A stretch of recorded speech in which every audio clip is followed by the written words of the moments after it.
Thank you, everyone. Can you hear me okay here? Yep. Good,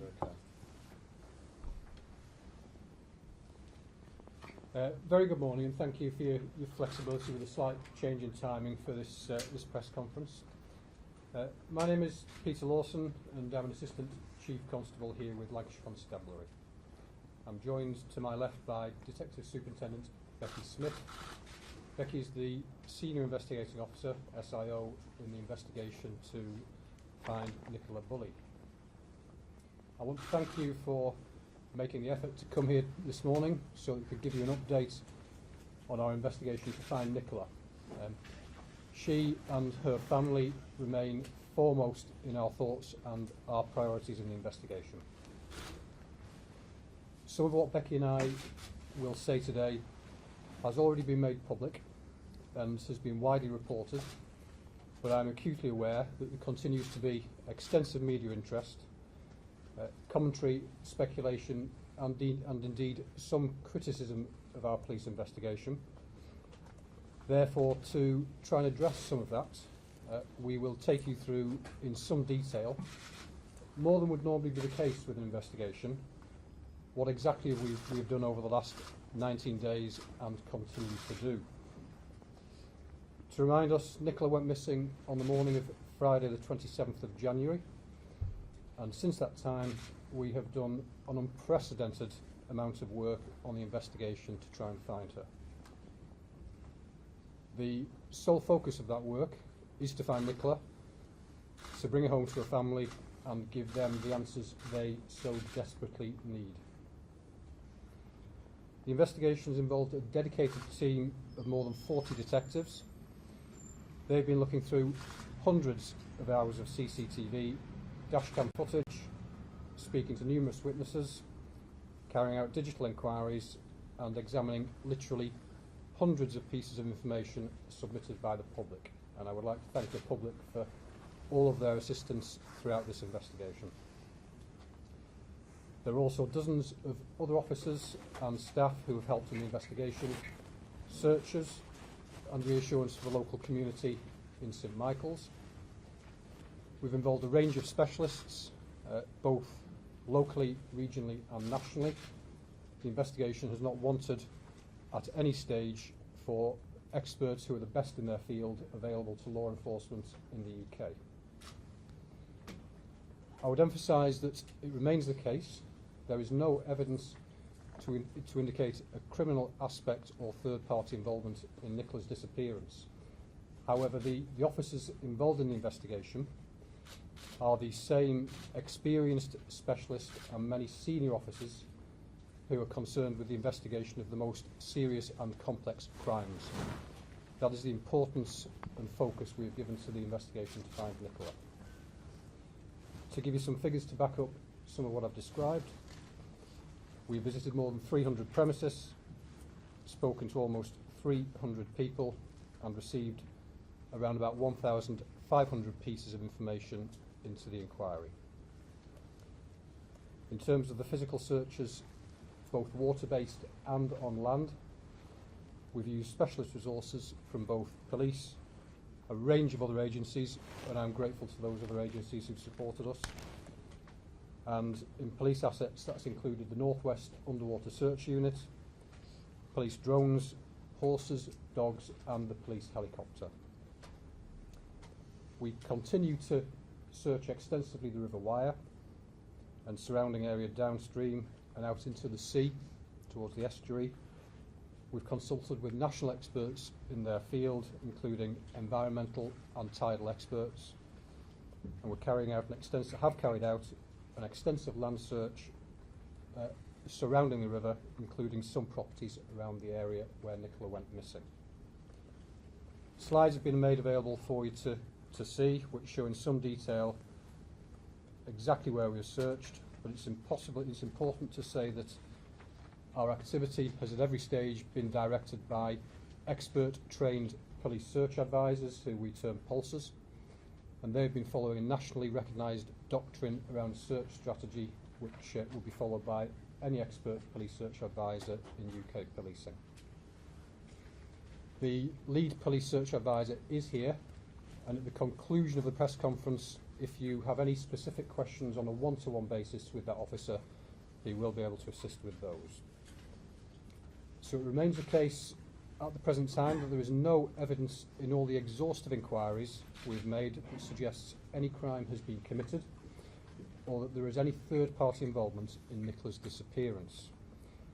It is important for me to stress that the investigation continues, it is ongoing, and we are meticulously reviewing all information gathered from members of Nicola's family, the public, CCTV, dashcam and other digital devices, to name just a few. We're also continuing to regularly consult with national experts from the National Crime Agency, the NCA, and they continue to support us and provide both tactical and strategic advice for the case. I will now hand over to Becky, who will talk through in some more detail the investigation she's been leading from that senior investigating officer role. Thank you. Thank you. Thank you for coming this morning. So I'm going to firstly take you through the incidents that led up to Nicola being reported missing. I'll go through a timeline of events for you, followed by a number of topic areas that I believe are of interest to you.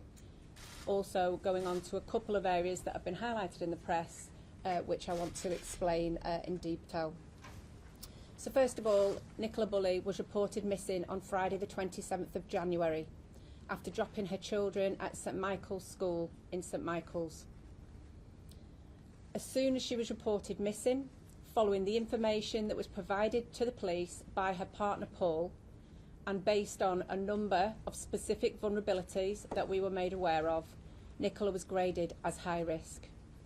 That is normal in a missing person from investigation with the information we were in possession of. She was immediately treated as a MISPA, and then on the Monday, the 30th of January, I was identified as the senior investigating officer. At that time, we reviewed all the information that had been gathered in the days prior to her being reported. And as any senior investigating officer does, you form a number of hypotheses, that is scenarios which are possible from the information to hand. Those hypotheses included the one that she possibly could have gone into the river, that there could have been third-party involvement, and lastly, that she could have left the area voluntarily. Those hypotheses have remained in place throughout, are reviewed regularly, as is normal with any SIO running a major investigation. At the initial stages, based on the information I received, I made it clear that it was my working hypothesis at that time, based with all the facts, that the main hypothesis I was working on at that time was that Nicola had gone in the river. This has been misconstrued in the press and said that that was what I said. I said that was my main working hypothesis at that time, and that remains my main working hypothesis. I think it's clear to see that the amount of effort, hours worked, resources that we've put into this investigation, that we have always been open-minded. Those three hypotheses and scenarios have been continually reviewed and continue to do so to this day. But as Mr. Dawson has said, at the minute, with the information that we have received and reviewed, there is not a single piece of information or evidence to suggest that there is any third-party involvement in this investigation. And that continues and will continue to do so until we have reviewed all the information received. So in terms of the actual timeline, Nicola Bulley dropped her children off at school at about 8:40 on Friday the 27th of January.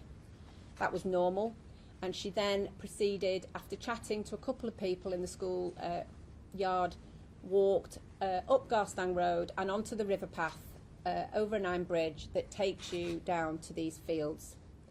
We know that because there are witnesses who have identified her, and also from her phone data. We know that Nicola entered the field and made a couple of messages on her mobile phone, one to her boss and one to a friend, making arrangements for a play date for her children.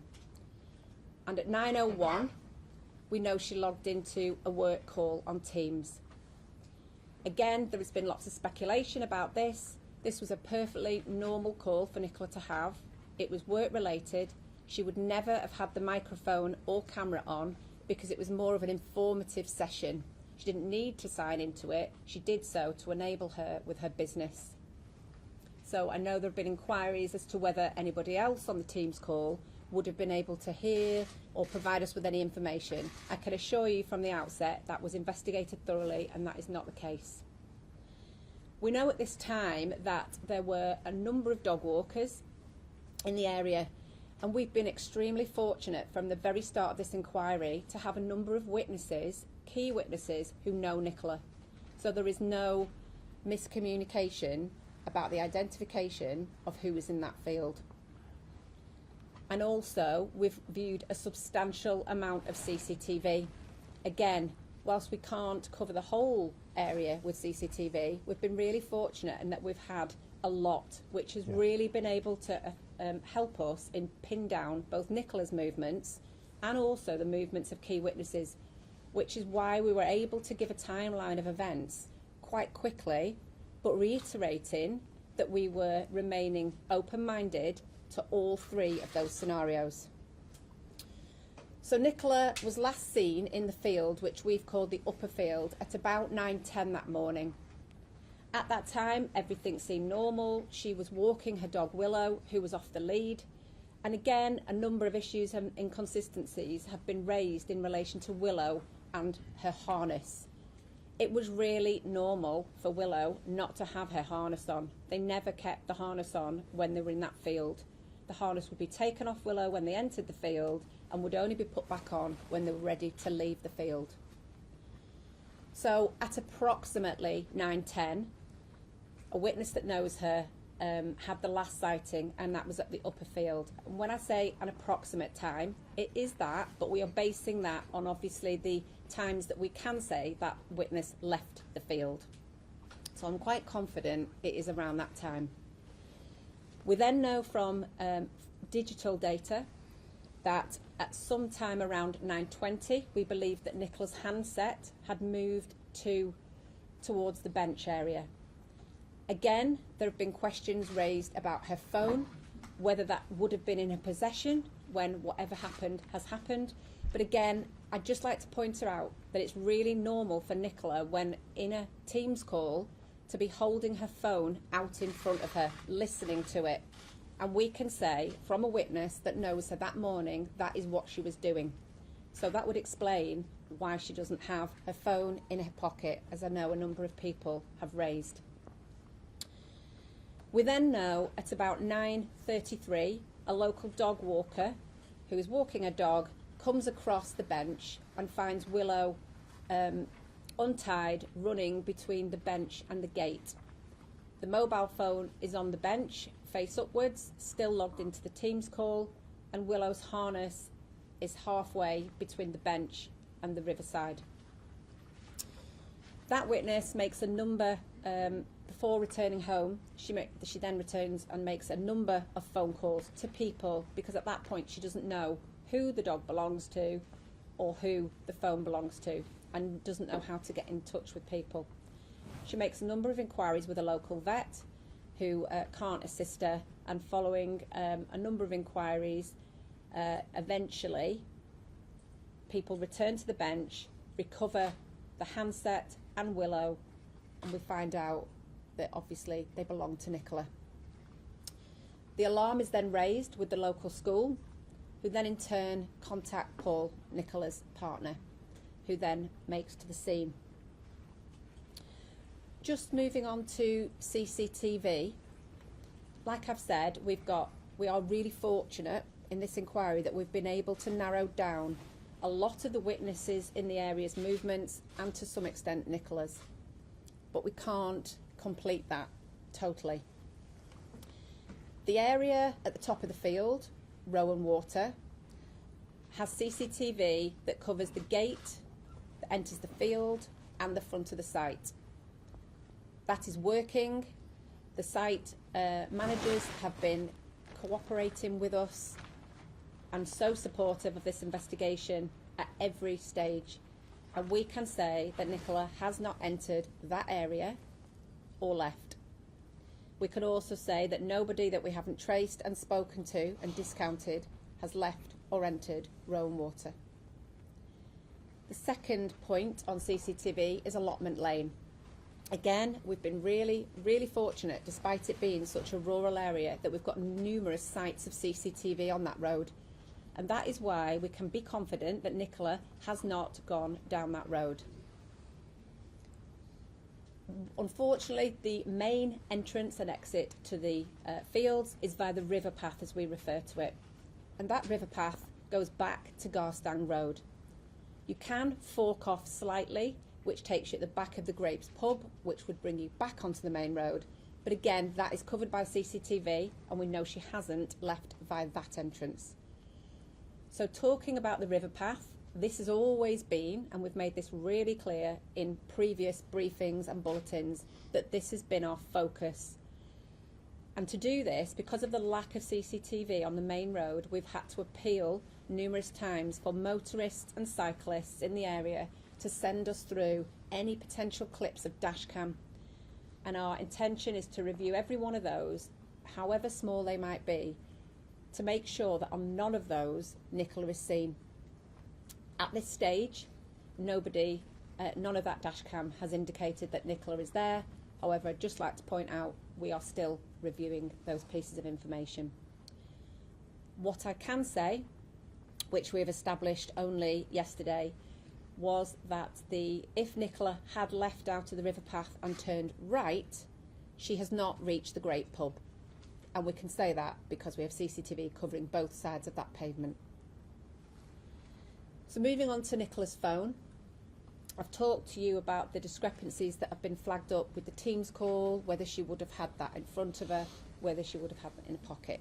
And we can say with confidence that Nicola that morning, whilst logged into her Teams call, had the phone out in front of her, listening to that call. We have, of course, like you would in any major inquiry, done an exhaustive amount of work with that phone. We have digital media experts doing everything we can with that, and that has enabled us to help us with her movements in the field, corroborated by the witness accounts. Moving on to the Fitbit, as I know this has been of interest, unfortunately, despite many technicians and specialists looking at this, there is no further information that we can gain from that because it hadn't been synced for a number of days. Just in relation to digital inquiries, there is further work that we are doing on Nicola's social media accounts this morning. The family are totally aware of this, but this work that we're doing might show Nicola as being online. I want to make this really clear. We have control of this phone. This will be the police that is doing these inquiries, and that nobody needs to be concerned or to contact the incident room in relation to this. Moving back to my original explanation of the scenarios that were under consideration, I've expressed before the hypotheses have been continually reviewed based on the information that is known to the inquiry team and the inquiry team only. Whilst other people may speculate and spread rumours, there is no evidence whatsoever or information, and there has been a vast amount reviewed, I can assure you, in the last almost 3 weeks to suggest any third-party involvement or Nicola leaving that field. However, this is an ongoing inquiry. We've got a large dedicated team, and as you can imagine, vast amount of information, some relevant and some not, coming in on a daily basis. So whilst my main working line of inquiry at the moment is that Nicola, based on the information known to me from the incident and of Nicola herself and the information and vulnerabilities that have been given to us by her family, that is my main working hypothesis at this time. That does not mean that we aren't continuing to investigate every single line of inquiry, because I can assure you we are, and we, as much as everybody else in this country, wants to find out what's happened to Nicola to be able to give her 2 children the answers they deserve. So in terms of persistent myths that keep being referred to in the press, the derelict house, which is across the other side of the river, that has been searched 3 times with the permission of the owner, and Nicola is not in there. The red van, we're really, really grateful to members of the public for ringing into the inquiry. We wouldn't have got this far without everybody's help. But I think it's also really obvious that we are being inundated with false information, accusations and rumours, which is distracting us from our work. The red van has been reported that it was in the area on the morning of the 27th, like many other hundreds of cars that morning. We're really grateful for the witness who has told us about that, and we are continuing to make inquiries to try and track down that specific van. But from my perspective, being in possession of all the facts and information of this case, I do not believe that to be suspicious, but we are continuing to investigate that so that we can identify whoever was in the area that time to make sure that they can't give us any further information that will assist the investigation. There's also been mention of a number of fishermen that have been seen that morning who again were described as suspicious. I myself don't find it suspicious that fishermen would be in the area of a river that morning or carrying fishing rods. But there was some suggestion that one of these males might have been looking to cover his face. We have made numerous appeals for these fishermen to come forward. We have made contact with the local angling clubs, and we have also ascertained the time of the witness passing down that road and checked the CCTV at the Grapes pub, which covers that end of Garstang Road, and we can't see any of those fishermen at that time on that day. But we are continuing to try and trace these people. Again, I would urge that they are not necessarily suspicious to me, but I'm really keen to trace them to make sure that there's no further information that they can give us that will assist. In terms of the glove that has been recovered, you'll no doubt be aware that TikTokers have been playing their own private detectives and have been in the area. A glove has been recovered that is not believed to be relevant to the investigation. It is not Nicola's, but we have got that in our possession. Lastly, there has been some mention of CCTV specifically at the caravan site that hasn't been working and that's suspicious itself. That is not the case. We have been helped and assisted beyond all belief by the caravan owners in this. The whole community wants to find Nicola and wants to give the family the answers that they deserve. Lastly, the family, and they are the most important part of this. And all this speculation and rumour is affecting them. They've got a loving daughter, sister, partner and mother who is missing, and that is my priority and the priority of the investigation team, and always has, and we can't be detracted from that. I have met the family on a number of occasions and will continue to do so, and they are kept through regularly updated throughout with our progress. There are dedicated family liaison officers who speak daily to the family, and only yesterday spent a significant amount of time with Paul. I can assure you that this investigation has been thoroughly investigated, no differently than any other major investigation from the outset, and that my absolute priority is to do everything we can to provide the answers to Nicola's 2 daughters who need to know where their mummy is. And whilst we have shared information today about specific individual vulnerabilities specific to this case and Nicola, I would ask you to respect the family's privacy in respect of those things. Thank you. Thank you, Becky. As I mentioned, we've shared more detail in this conference than would normally be the case, but intended by doing so, both in terms of the scale of the investigation and the resources and the intensity of it, and something around Nicola's vulnerabilities, that we're able to counter some of the, and I won't be clear, but ill-informed speculation and conjecture that has at times distracted the investigation from what ought to have been its priorities. It has been a distraction. That is potentially damaging to the investigation, the community of St Michael's, and most importantly, Nicola's family. However, we've had incredible support from the public and continue to have a dedicated investigation team working on this inquiry, and we will continue to be as transparent as we possibly can be. You must appreciate, though, that when we do come forward, what we bring forward must be factual too. Anybody with relevant information can submit it through the Major Incident Public Portal, the MIP, the link to which is available on the Lancashire Police website.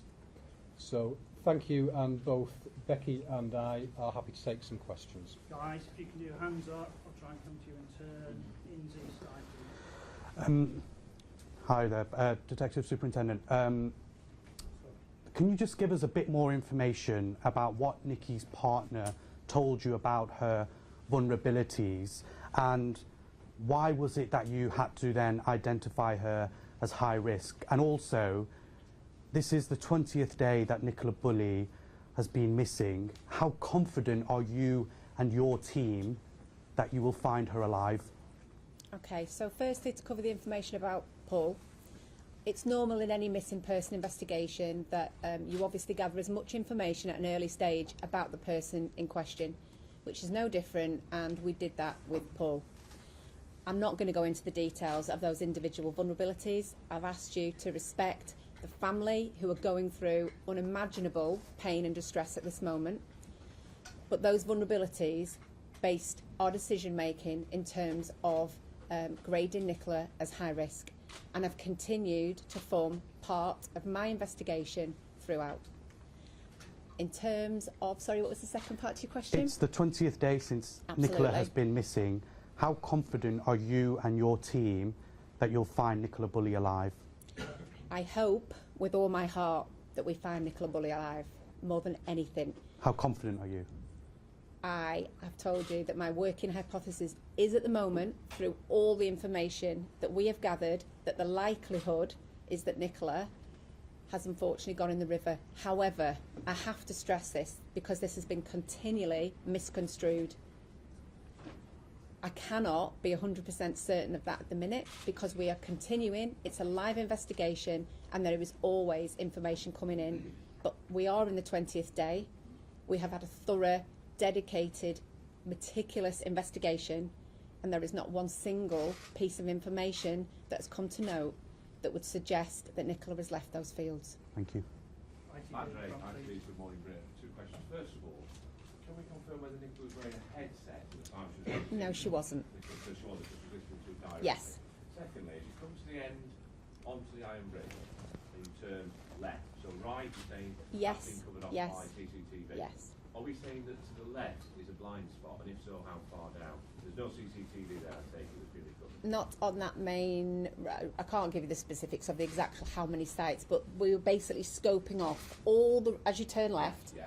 we're trawling all that area for any CCTV that we have got, but the main road, that area there, isn't covered, unfortunately. So from the Iron Bridge, to the school, if you will, Yes. there is nothing there, which is why it's so important for the dash cam, because even though they're going to be tiny bite sizes of information, they're not going to be as good as being able to view CCTV. We need to be able to piece together as much of that portion of the road as we can. And of those 700 cars, how many have been spoken to, or what percentage have been spoken to? I can't give you exact figures on that because obviously there will have been more today that have come in, but Are a there any substantial particular amount. Cars, are there any particular cars that we're looking for you can appeal for? No, today? no. They've all had individual letters to the cars that we know have gone past in the area, not that particular, but in the area. And we've asked for positive responses only, and any dash cam that's come back in, which there has been an amount of, we have reviewed. Some of it doesn't show anything, some is still being reviewed. But at the minute, there is absolutely no sightings of Nicola on there. Danny, BBC. Did I hear correctly when you reported SIO on the Monday? I was, yes. Have Lancashire Police missed the trick? Nicola Bulley went missing on Friday, and SIO appointed not until the Monday. Was enough done in the first 24, 48 hours? I can probably take this. I am satisfied that, as Becky has described, following the initial report of Nicola as being missing to Lancashire Police, immediately she was graded as high risk. That in itself is a significant level of risk that does bring with it focused attention and significant resources. So I'm satisfied that given there was no evidence of any crime having occurred at that first point of the report, yes, it was handled appropriately, but as the days began to progress, as would be normal with any high-risk missing person investigation, who hadn't turned up, hadn't been found by Monday, we began to layer in the expertise of a senior investigating officer with all the investigation infrastructure that comes with that. Jamie Williamson from Bauer Media. It took Peter Folding and SGI 3 days to determine that Nicky wasn't in that stretch of river. How long will it take Lancashire Police, and how long will you continue searching the River Wye until you come to the same determination? And again, it's probably something I can take. The search effort, both water-based and land-based, continues this week. There are police assets, including underwater search officers, continuing that exercise this week. Water is an inherently challenging medium to search, and the River Wye is tidal and flows out into the estuary near Cockerham Sands, and parts of the river have been searched repeatedly because of the shifting water patterns and tidal nature of it. We've taken the best expertise from people who are experts in the field around coastal movement of water and movement of water on inland waterways. I retain all hope, but the reality is there will be a point at which I need to review, in conjunction with Becky's the SIO and the search managers, the extent and proportionality of continuing to deploy significant search resources around the River Wye and the land-based options we have there. So for this week, the search effort is continuing. There will be a point in the days ahead where I do need to review that. Nick Garner, BBC. Social media video makers and wannabe detectives, have they been an annoyance or a hindrance in the inquiry? I'll take that if you want. Yes, it has significantly distracted the investigation. In 29 years police service, I've never seen anything like it. Some of it's been quite shocking and really hurtful to the family. Obviously, we can't disregard anything, and we've reviewed everything that's come in, but of course it has distracted us significantly. But as long as we are prioritising, which we do constantly, on the information that's coming in, that will not distract us from the priority actions that we have been completing. Holly Byrne, Daily Mirror. I'm just wondering, obviously you're talking about the evidence that you're working with and obviously your main hypothesis. Should you have cordoned off the bench and got forensics in so that you could be more certain that you can rule out things like foul play and be absolutely certain, rather than just saying that, you know, it's a main hypothesis? Yeah, I understand why you would ask that. But at the end of the day, it was treated as a high-risk missing from home immediately, and the officers that dealt with it in those days had the land searched immediately, which included the area around the bench.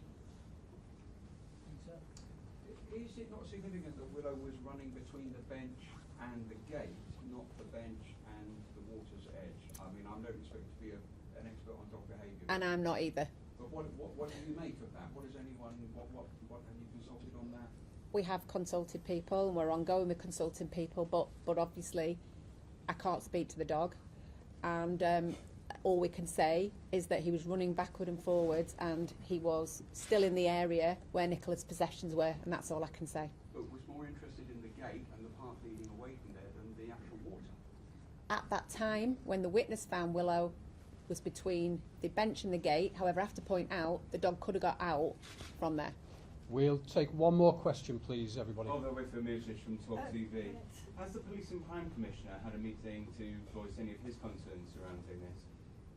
The Police and Crime Commissioner has been kept apprised, but the constabulary has operational independence and has been carrying out the investigation, and information stays with the investigation. That's the nature of policing. Just given I've said one more question, and I'll just give it to Nick to bring one more in. Thank you. Hi, thank you. Hannah Alafin from the Sunday Times.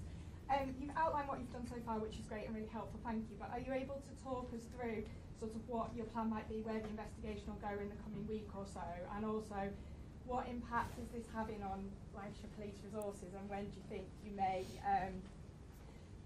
look at scaling it down? And just one final point. I know you said you weren't going to elaborate on the vulnerabilities, but I've had 3 text messages in the past 5 minutes asking what they are and what that's about. So if we want to sort of dial down the speculation, might it make sense to make that clear? I'll take most of that, I think. I think in terms of The scale of the investigation, it is continuing. That will be kept under review, but it is at as much of a peak of resourcing and intensity as it has been. Both the search and the investigation side will remain under review, but we are a significant sized force. Where necessary, we've drawn officers and expertise in from across the force. Our business as usual, police in communities of Lancashire has remained unaffected by this. We've sought support nationally, and we can draw on mutual aid from other police forces and regions if we need to. We will keep it under review. Becky is an experienced senior investigating officer and will continue to follow the evidence, the facts objectively, as any SIO would do. In terms of the vulnerabilities, I feel we've said as much as we can about that. It is personal, private information, known to the investigation, but foremost in our thoughts, in addition to the integrity of the investigation, is the privacy of Nicola's family. So we've said as much as we can with that. So regrettably, we can't take any more questions. Thank you very much. But I do thank you for your attention today. Thank you very much. Thank you. Thanks, Nick. Helpful. I'm in a position to do a live.